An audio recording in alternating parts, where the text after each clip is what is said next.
Good day.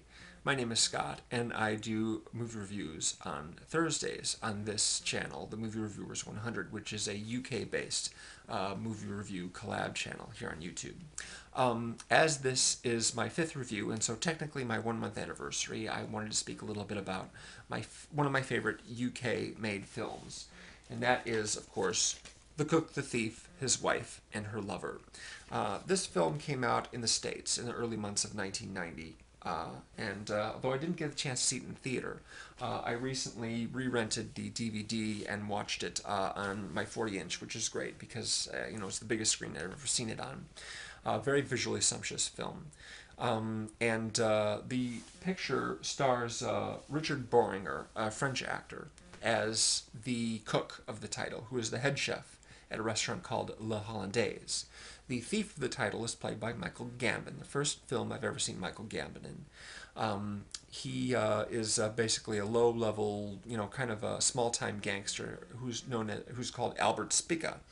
Albert is married to Georgina, who is played by Helen Mirren, the wife of the title, and Alan Howard plays Michael, who is basically another restaurant patient who starts meeting Helen Mirren in the bathroom and in the kitchen and wherever else they can find for a little bit of sex under the nose of the gangster, who is very loud and obnoxious and abusive and stupid because he doesn't notice that his wife has gone to the bathroom all the time and is having sex with this other man while they're sitting there eating dinner. As I said, because he is, a low-level organized crime figure, he basically, bullies people into giving them cash for protection, and he's more or less bullied the head chef at this restaurant to give him and his cronies seats at the banquet table in the middle of the room, where he is very loud and obnoxious, and all the other patrons sort of cower in in fear of him and what he and his men might do if they caused him trouble. The movie takes place over the course of about 8 days, and most of these are set in the restaurant. Most of the major bulk of the picture is set in restaurants, in this restaurant. So as the wife and her lover continue their affair, and the thief basically just is stupid and doesn't notice anything and just keeps going on and on about whatever thoughts come into his sick little head. The kitchen staff, including the head chef, help cover up the wife's involvement with this other gentleman. And when he eventually finds out, of course, things just go haywire, and there's hell to pay. So all in all, not a terribly complicated movie as far as the story goes. However, in practice, in the execution of this story, it's very, very complex, and there are quite a lot of scenes that consist of long tracking shots that pass from one area of the restaurant to the other. One of my favorite kinds of shots is a sideways tracking shot where the camera is mounted on a dolly, but it's not going forward or backward, it's going sideways. So we track with characters from one room into the next, and I think basically it's all done on sets. At least that's what the credits say. From the outside where they park their cars into the kitchen area and then onto the restaurant, which is all in red. The dining room is in red, and the kitchen is entirely in green, and the outdoors, the outer area is very deep blue, and the bathrooms are white. And what's funny is the costumes actually change color from one location to the other. They will pass through one room to the next, and during this tracking shot, as the wall kind of sweeps through the frame, bringing you into the next room, the coloring of all the characters' outfits has changed to match the room that they're in. There's some very, very complicated tracking shots, including how it matches with the music.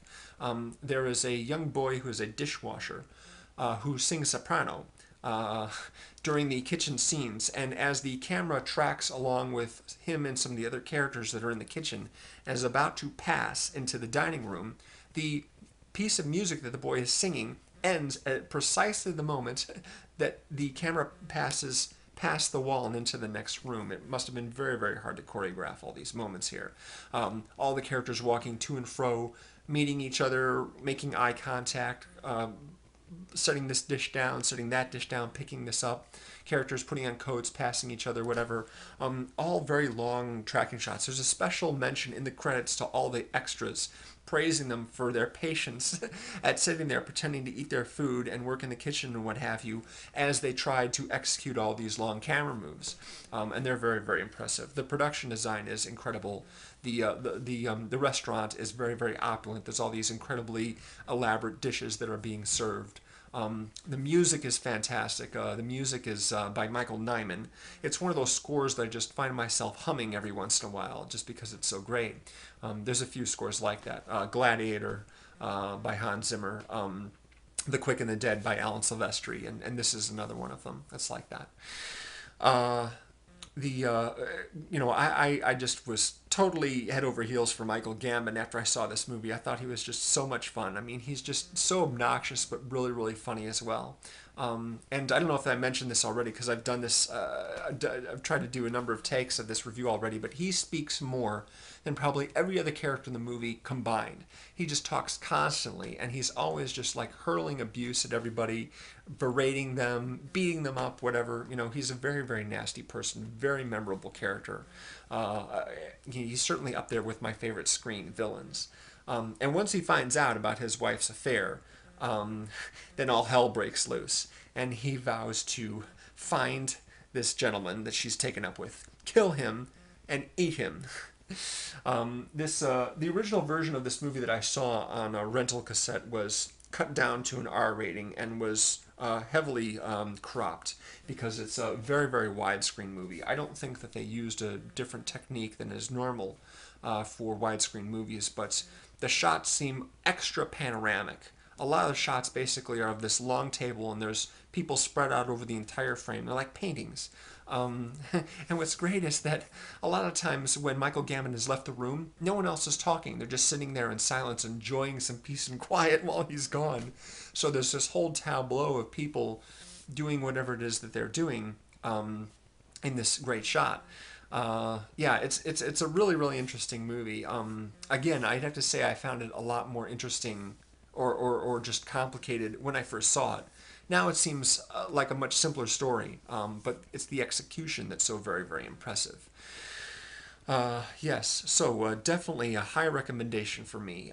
It was like number 3 on my favorite movies of that year, 1990, right below Goodfellas and Miller's Crossing. And so that is what I have to say about that film. There's plenty of other, UK films that I've enjoyed over the years. Too many to name, really. What comes to mind is Layer Cake by Matthew Vaughn and Snatch by Guy Ritchie. But, of course, I've seen many other, British films and films that are both set and made in the UK, and that's definitely one of my favorites. So, thank you very much for watching. Glad I finally got a clean take of this. Appreciate it, and hope to see you next week. Bye.